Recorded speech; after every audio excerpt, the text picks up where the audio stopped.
can still be a rock star if you want to.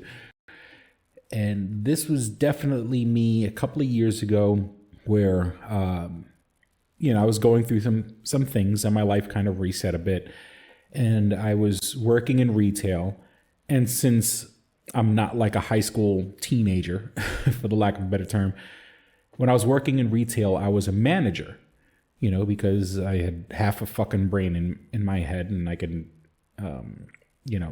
do stuff. I can work the computer and make a schedule for the employees and stuff like that.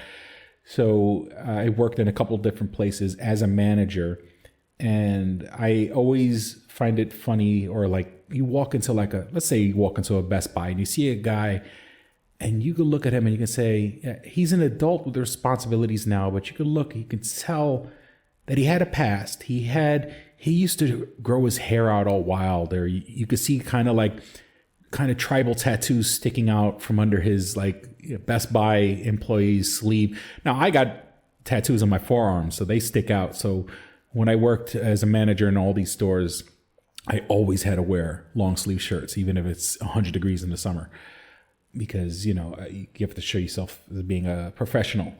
This song kind of comes from the angle of there are a bunch of people out there who are, metalheads and people who lived pretty wild as a teenager. And now they've grown up and they've had to they have to take responsibility and work a responsible life and go work in retail.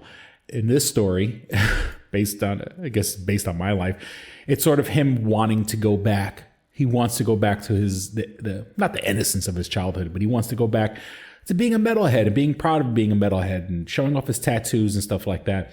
He pines for the old days. And it's funny, recording these albums, I put out the first one on my 45th birthday. So, I'm way past what normal, you're not going to see a band that has a 45-year-old singer this is their first album. So it's sort of, and it's also me fulfilling my midlife crisis dreams of being a metal singer. So that's where this is coming from. And it's also, hopefully it's a beacon of hope. Don't give up. You can still be a rock star if you want to.